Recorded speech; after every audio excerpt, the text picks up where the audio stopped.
Welcome दोस्तों, आपका फिर से स्वागत है डांस डांसर एंड डेस्टिनी में।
सर, आपने अभी तक के सबसे बड़ा अचीवमेंट मतलब कोई शो जो बड़ा जिसमें आप विन हुए हो या फिर आपके ग्रुप जहाँ पे विन हुए हो? सर मैं पर्सनली इंडिपेंडेंटली में ये अपना स्टूडेंट आइडल का विनर हुआ all over India. Okay. And उसके अलावा मैं अपने ग्रुप के दम दमादम एक रियलिटी शो था रिलीज आया था में, उसका भी विनर रह चुका हूँ। ओके।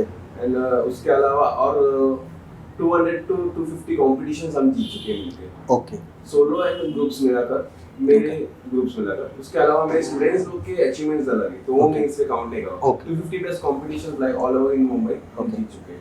तो हम मुंबई हम ट्रैवल करते थे कई बार, जो बोरीवली गोरेगांव कई बार हम सब जगह करते हैं। और शोज मेरे सब 500 प्लस शोज किया आज के 10 इयर्स की जर्नी में मैं 500 प्लस शोज कर चुका हूँ, इवेंट्स एंड शोज। ओके। और आपके जो शो है मतलब एनुअल फंक्शन जो आपके काउंट हुए थे वो? सर सब लोग annual function annually yearly once करते हैं और सर मैं ईयरली ट्वाइस करता हूँ। अच्छा, ईयरली ट्वाइस। मेरा 2 शो होते हैं, एक समर हंट एंड एक विंटर हंट होता है। ओके। तो दोनों का एडवांटेज डिसएडवांटेज ये डिसएडवांटेज सब कुछ नहीं है, एडवांटेज यही है कि बच्चों जितना जल्दी स्टेज फियर दूर कर सके, इसलिए हम लोग को स्टेज अच्छा स्टेज फेस करने के लिए, क्योंकि डरते बच्चे या तो, और वो 1 साल तक रुकना पड़ता है उसकी वजह से। तो 6 महीने में हर एक को अपॉर्चुनिटी मिलता है स्टेज फियर दूर करने के लिए और तो अपना कंफर्ट जोन पे आपके कॉन्फिडेंस लेवल के साथ आपको ऑडियंस को फेस करके डांस करना आना चाहिए। उसके लिए हम लोग एवरी 6 मंथ्स में हम बहुत बड़ा शो ऑर्गेनाइज करते हैं। अत्रे ओवन में सावित्री बड़ा हॉल में अच्छे प्लेटफॉर्म में करना चाहिए सर, बिकॉज़ हम लोग काकड़े के स्टेज से हम लोग आ गए हैं। मेरे बच्चे को ऑडिटोरियम का सीन दिखाना चाहते हैं, परफेक्ट ऑडिटोरियम क्या होता है। तो उसमें हम करवाते हैं एवरी 6 मंथ एक शो होता है। अभी तो हमने फिलहाल 15 to 16 का शोज किया है।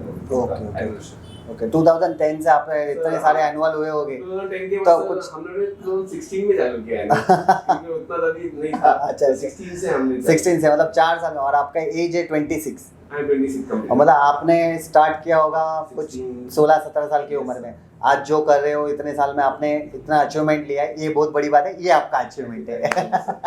आप लोग सर जो भी यहाँ के कल्याण के आपसे इंस्पायर हो, बिकॉज आप लोग नहीं होते तो हम नहीं होते। अभी आप हो, स्वप्निल सर हो, पीयूष है, शंभू है, तो इन लोग सबको देख के मैं इंस्पायर होके ऊपर आया हूँ। शंभू सर को पहले एडी में देखा तो उनको देख के इंस्पायर हुआ, तो ऑक्सफोर्ड एकेडमी देखा, आपका एकेडमी देखा, तो आप लोग नहीं होते तो हम लोग आज इधर नहीं होते। ऐसा कुछ नहीं है, मेहनत बहुत बड़ी बात है, आपका इंस्पिरेशन बड़ी बात है, क्योंकि आप जो कर रहे हो वो बहुत बड़ी बात है। मोहसिन सर की डांस एकेडमी इतने सालों में इतने ऊपर आ चुकी है कि दोस्तों हर शो में हर 6 महीने में उनको शोज करना पड़ता है, क्योंकि बच्चों का डर इसी से निकलता है। डांस फेस करते, डांस शो फेस करते, इसकी वजह से उनके डांस के जो डर रहते हैं वो निकल जाते। सर इसके बाद मैं आपको ये पूछूंगा कि अभी जो जनरेशन है, आप जो जनरेशन में डांस कर रहे हो, आपने पहले कुछ डांस अलग कुछ डांस स्टाइल की होगी, अब कुछ नई डांस स्टाइल आपने ली होगी। तो अभी के जनरेशन में जो डांसर्स है या डांस ज्वाइन करना चाहते हैं या डांसर रह चुके हैं, उनके बारे में क्या मतलब मैसेज देना चाहते हो? जो भी न्यू अपकमिंग टैलेंट जो भी डांसर्स होंगे जिनको ज्वाइन करना है, उनको तो ये बोलना चाहूँगा कि पहले सब इजीली हो जाता था, अभी उतना इजीली नहीं है। Hard work, will power, dedication, ये तीनों चीज होगा तो ही आप आगे बढ़ सकते हो विद द प्रॉपर गाइडेंस। आपको आपके पीछे आपके सर के ऊपर किसी का हाथ होना बहुत जरूरी है। जो गाइडेंस होगा तो ही आप आगे जा सकते हो। आप समझोगे कि हाँ मैं खुद बहुत बड़ा डांसर हूँ, मैं खुद से कर सकता हूँ, ऐसा नहीं होता लाइफ में। हमको गाइडेंस की जरूरत है हर चीज में। आज मैं आ गया हूँ तो मेरे मॉम डैड की प्रॉपर गाइडेंस है, मेरे इंस्पिरेशंस के गाइडेंस है, जो मेरे वेल विशर्स के गाइडेंस है। सर देखा होगा, मेरा आज इतने साल का एक्सपीरियंस है, आपको भी पता होगा। आप मुझे ये बताइए कि 2-3 मंथ के सीखने के बाद आपने ऐसा देखा होगा कि कोई 2-3 मंथ के बाद खुद की एकेडमी स्टार्ट कर दी, ऐसा कुछ हो? उनके बारे में आप कुछ बोलना चाहते हो क्या? किसी का भी स्पेशली नाम नहीं लेने चाहता हूँ। Okay. मैंने काफ़ी लोग को देखा जो मेरे स्टूडियोज में भी मेरे अंडर पे सीखते हैं, और उनको लगता है कि हाँ हम सीख गए, हम सर बहुत कमा रहे हैं पैसा, हम भी कमा सकते हैं।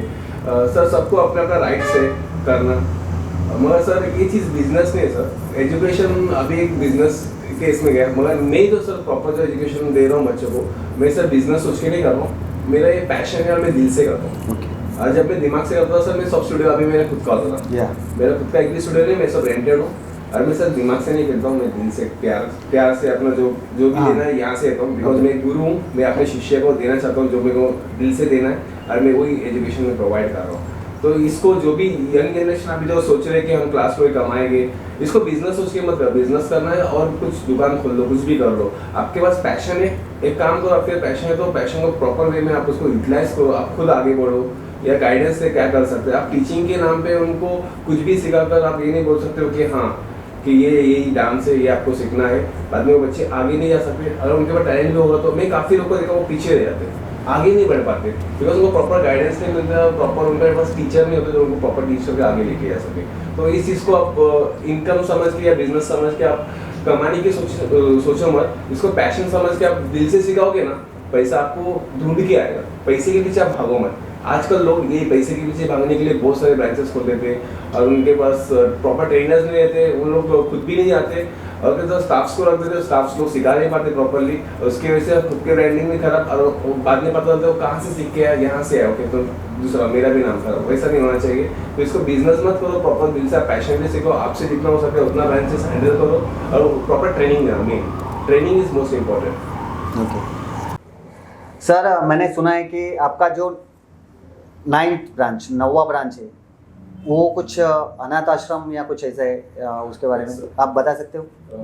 ये जो अनुग्राज चिल्ड्रंस होम करके एक हाजी मदन कल्याण, इस पे एक बच्चों का हब है जहाँ पर अनाथ बच्चे लोग सब पढ़ाई करते, वहीं पर उनका लाइफ पूरा उन लोग ने तो सेटल कर लिया। तो मैं एवरी ईयर में अपने बर्थडे में सर सेलिब्रेट में कैसे करता हूँ, मैं गरीब को कुछ ना बांटता हूँ। मैं लाइक प्लेटफॉर्म में कुछ, मेरा बर्थडे 24 दिसंबर को आता है, क्रिसमस के एक दिन पहला। तो 24 नाइट को जाके मैं चादर वगैरह उड़ा के आता हूँ, चुपचाप, ऐसा शो ऑफ नहीं करता हूँ, ताकि 25 जब उन लोग उठते रहे उनको समझ सेंटा क्लॉज।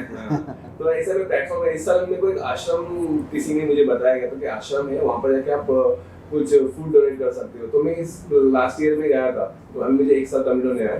तो सर वहाँ गया तो बच्चे इतने प्यारे थे, तभी उस दिन क्रिसमस था, मतलब नेक्स्ट दिन क्रिसमस था, 24 नाइट को हम लोग सेलिब्रेट करते, स्टेज के ऊपर डांस करते कुछ बच्चे। तो मुझे देख के लगा इनके अंदर कुछ है वो चीज़ें डांस करना लायक। तो मैं वो सब फूड डिस्ट्रीब्यूट कर दिया, मैंने सब उनके लिए सैंटा क्लॉज का वो कैप वगैरह सब दे दिया था। उसके बाद उन लोग कुछ परफॉर्मेंस कर स्टंट्स कर रहे, थोड़ा मतलब 30% 35% मतलब पासिंग मार्क्स तो वो लोग कर पा रहे थे, मगर उनको एक वे नहीं मिल रहा था। तो फिर मैं जाके मैं अपना परफॉर्मेंस किया, मैं अपना डिवाइन किया, डांस किया, तो उनको पसंद आया। तो उन लोग इतना हग करने लगे, मैं मेरे असिस्टेंट थे अविनाश, तो उन लोग आके हमको हग करने लगे, सर आप सिखाने आओगे क्या? तो मैंने उनको फिर उसी टाइम स्टेज पे मैंने अनाउंस किया था कि मैं आने वाली जिंदगी इतना भी जीऊंगा, मैं आपको ट्रेनिंग फ्री में दूंगा, और ये सैंटा क्लॉज की तरफ से और मेरी तरफ से गिफ्ट है आपके लिए क्रिसमस के लिए। तो अभी वहाँ पर 120 प्लस स्टूडेंट्स हैं, जो 70 बॉयज एंड 50 प्लस गर्ल्स हैं वहाँ पर। तो उनको हम लोग ट्रेन करते हैं, proper dancing training weekly once जाते हैं। यहाँ से हाजीगंज थोड़ा दूर है सर, फिर भी हम लोग ट्रैवल में पर्सनली ट्रैवल करने जाता हूँ, मैं किसी स्टाफ से या मेरे असिस्टेंट को नहीं भेजता हूँ। मैं एंड मेरा जो हेड ट्रेनर अविनाश, हम दोनों पर्सनली जाते हैं और हम लोग ट्रेन करते हैं, क्योंकि हमको सर वो खुशी मिलती है यहाँ से, जो ये आत्मा खुशी होता है हम जो काम कर रहे हैं। क्योंकि मेरा सर पहले से एक ड्रीम था कि मैं इन फ्यूचर बड़ा हो जाऊंगा तो मैं फ्री ट्रेनिंग देना चाहता था, और इस कम फीस में करना चाहता। तो मेरे को एक मौका ऊपर वाले दिया कि वहाँ पर जाके फ्री ट्रेनिंग है, तो मैं वो छोड़ना नहीं चाहता हूँ। मैं लाइफ लॉन्ग मतलब वो कंटिन्यू करना चाहता हूँ सर। तो उनको हम लोग ने सिखाया। फिर यहाँ पे मेरे शोज में हम लोग ने डांस करवाया बच्चों को। वहाँ से फंड्स कलेक्ट किए थे, 40,000 रुपये फंड्स मिले थे ऑडियंस के थ्रू। फिर और भी हमने आउटडोर शोज करवाया, वहाँ से 30,000 मतलब 17,000 वो विदिन 10 डेज 70,000 रुपीज उन लोग ने कमा लिया था। और वो फंड्स उनका काम भी आया, आश्रम में हमने डोनेट किया। तो अभी वो बच्चे के पास मैट्स आने वाले, जो बी-बॉइंग मैट्स, यूनिफॉर्म आ गए उनके पास डांस क्लासेस के प्रॉपर। तो अभी वो प्रॉपर प्रोफेशनल डांसर रखते हैं। उनको कहीं पर भी हम प्रेजेंट करेंगे ना, वो बोलेंगे नहीं कि ये आश्रम के बच्चे, वो बोलेंगे कि हाँ ये प्रॉपर डांसर्स के बच्चे। तो हम लोग उनको ट्रेन करें ताकि आने वाले सालों में हम थोड़ा उनको ऊपर लेके जाओ। ये शो ऑफ करके नहीं, सिंपैथी करके ये अनाथ बच्चे, ये टैलेंटेड बच्चे, वो दिखा के हमको उनको आगे लेके जाना है। तो ये ड्रीम था मेरा सा, जो अभी थोड़ा थोड़ा सब फुलफिल हो रहा है। और वो एक ही आश्रम का हम लोग पॉइंट नहीं किया, हम चाहते हैं कि और मुंबई में जितने भी आश्रम है, जैसे मेरी टीम ग्रो होगा हम लोग सब स्प्रेड करके सबको हम जॉब पे लगाने वाले हैं वहाँ पर, और सबको ट्रेनिंग देने वाले हैं। आगे और इसी तरह आप तरक्की पाए इस डांस एकेडमी का। और मैं Kantilal Babariya, dance dancer and destiny, इस टीम की तरफ से इनको बधाई देता हूँ और आगे बढ़ने की शुभकामनाएं देता हूँ। दोस्तों, मोहसिन सर की टीम से मिलते हैं। सर, आप टीम के बारे में बताइए। सर, ये मेरे ब्रदर है। Hello sir. यहाँ पर पूरे इंस्टीट्यूट को हैंडल करते हैं, पूरे एनुअल शोज को जो हैंडल करते हैं वो मेरे बिग ब्रदर है, जिनसे मैं डांस सीखा, आपको पहले बताया, जो उनका नाम है मोहम्मद अर्शी। ओके। मैंने उनसे 1 साल ही बड़े, मतलब इनसे इंस्पायर होकर सीखा हूँ। और उनके बाजू में जो बैठे हुए वो अविनाश, जो मेरा हेड ट्रेनर है इंस्टीट्यूट का, जो बिलोंग करते हैं ओडिशा से। ओडिशा से आपने जो बताया था, या तो वो हेड ट्रेनर है, यहाँ पर सिखाते हैं और सीखते भी, और बच्चों को भी आगे लेके आएंगे, ये सब हेल्प करते हैं। सर, आपके भाई इतने कम उम्र में और कम टाइम में तो इतने डांस के मतलब स्टेटस पे पहुंच चुके हैं, तो आपको कैसे फील होता है? आप कुछ उनके बारे में बता सकते हो? ऑलवेज फीलिंग प्राउड और बहुत हार्ड वर्किंग है बंदा। या मतलब रात को कितने भी बजे सो, 2 बजे सो, 3 बजे सो, सुबह 6 बजे का शूट रहता है, तो 5 बजे बच्चों को जमा करता है लेके, और वो उस टाइम पे मैं सोते रहता हूँ। आलसी हूँ पर बहुत हार्ड वर्किंग है, मेहनत करके आगे आया है। किसी का सपोर्ट नहीं था उसको, मैंने भी इनिशियल स्टेज तक सपोर्ट किया, उसके आगे उसने खुद ये इंस्टीट्यूट को आगे लेके गया। तो ये खुद के पैर में खड़ा, खुद आगे बढ़ रहा है। ओके। आपका नाम सर? मेरा नाम अविनाश पांडे है, मैं उड़ीसा से बिलोंग करता हूँ। ओके। आप सर के साथ ज्वाइन किए, तो आपको मतलब अभी फिलहाल मतलब आप डांस सिखाते हो, तो आप सर के साथ मतलब और क्या करना चाहते हो, या फिर आपको कैसे सर के साथ फील होता है? I have no words right now. मैं बहुत ट्रैवल किया, but end of the day dancer को मुंबई ही आना होता है, तो मैं मुंबई आया, मेरे पास कुछ जगह नहीं था, कुछ चीज़ था, तो लकीली मेरे को मोहसिन सर मिले। लास्ट 1 ईयर हो गया, मेरे को मेंटली, फाइनेंशियली हर तरह से मेरे को हेल्प किया। ऐसे कुछ नहीं, मैं डांस भी सिखाया मेरे को, ये लाइफ में कैसे आगे बढ़ना है, हर एक चीज़ पे वो सपोर्ट किया। और आगे का मेरा वो लाइफ स्टार्ट हुआ जहाँ से, बट खत्म हुआ इनके साथ। Very good sir. Mohsin sir के टीम अभी तो फिलहाल है नहीं, क्योंकि लॉकडाउन के टाइम पे इतने सारे लोग आ नहीं सकते। फिर भी इनकी टीम को मैं बेस्ट ऑफ लक कहता हूँ, और आगे इनकी डांस क्लासेस और बढ़े। आप लोगों ने कम समय में इतनी बड़ी अचीवमेंट ली हुई। दोस्तों, उम्मीद से ज़्यादा कुछ नहीं होता है। तो सर, आप कुछ कहना चाहते हैं? एक छोटा सा शायरी है, this is not the end of real, it's just the beginning of beginning. जिंदगी की असली लड़ाई अब बाकी है, मेरे इरादों का अब इंतजाम अब बाकी है। अब तो मापे हमने मुट्ठी भर जमीन, आगे सारा आसमान बाकी है। Always remember one thing, if you can stand you can dance. Thank you sir. Thank you so much, nice to meet you sir. Dance dancer destiny, अगर आपको ये वीडियो पसंद आया हो तो लाइक करिए, शेयर करिए